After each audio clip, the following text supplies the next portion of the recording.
नीतीश कुमार को यूं ही सुशासन बाबू नहीं कहा जाता। अगर कोई अधिकारी किसी भी प्रकार के करप्शन में पाए जाते हैं तो उन अधिकारियों पर नीतीश कुमार एक मिनट भी एक्शन लेने से पहले नहीं सोचते हैं। ऐसा ही कुछ एक बार फिर से बिहार में देखने को मिल रहा है। नमस्कार, मैं श्वेता और आप देख रहे हैं न्यूज़ फॉर नेशन। 10 इंजीनियरों के खिलाफ घपले का बड़ा आरोप लगा है और इस आरोप को लेकर अब बिहार सरकार 365 दिनों के अंदर जवाब मांग रही है। बिहार में एक बार फिर से बाढ़ की तैयारी हो रही है। इस बीच एक खबर सामने आई है जिसे जानकर हर कोई हैरान है।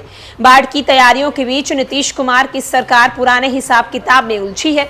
दरअसल पिछले साल बाढ़ के समय राहत और बचाव के लिए करोड़ों रुपए दिए गए थे, लेकिन कई इंजीनियर और अधिकारी उसका हिसाब आज तक नहीं दे पाए हैं। अब सरकार इन पर शिकंजा कसने की तैयारी में है। दरअसल जानकारी के अनुसार पिछले साल बाढ़ के दौरान जल संसाधन विभाग के 10 इंजीनियरों को राहत और बचाव के कामों में लगभग 300 करोड़ रुपए दिए गए थे।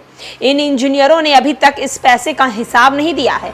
बताया जा रहा है कि इनमें से 6 सहायक अभियंता और 4 कनीय अभियंता शामिल है। स्थानीय अखबार की रिपोर्ट के अनुसार बाढ़ प्रबंधन कार्य के लिए यह पैसा अग्रिम रूप से दिया गया है, लेकिन इसका हिसाब किताब अभी तक पता नहीं चल पाया है।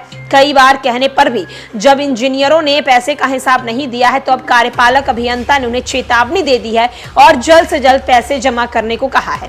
रिपोर्ट के अनुसार सबसे अधिक पैसा कनीय अभियंताओं के पास है। इसमें से सकलदेव सिंह नाम के एक जूनियर इंजीनियर के पास अकेले 142 करोड़ रुपए हैं। ये पैसे उन्हें पिछले साल पुनपुन नदी क्षेत्र में बाढ़ राहत कार्य के लिए दिया गया था।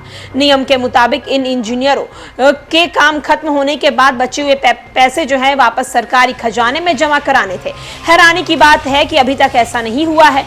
अब एक बार फिर से बिहार में बाढ़ का खतरा मंडरा रहा है तो सरकार इन इंजीनियरों से हिसाब लेने की तैयारी में है।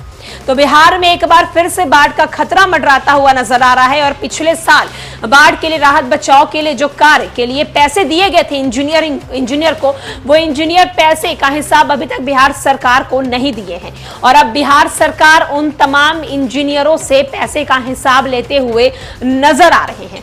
अब सरकार उनसे सवाल कर रही है कि आखिरकार ये सारे पैसे कहां गए हैं। आपको बताते चलें कि एक बार फिर से बिहार में बाढ़ का खतरा मंडरा रहा है। ऐसे में बिहार सरकार अब हिसाब मांग रही है और देखना होगा कि इन 10 इंजीनियर कब तक पूरे हिसाब देते हैं। फिलहाल के लिए इस अपडेट में इतना ही।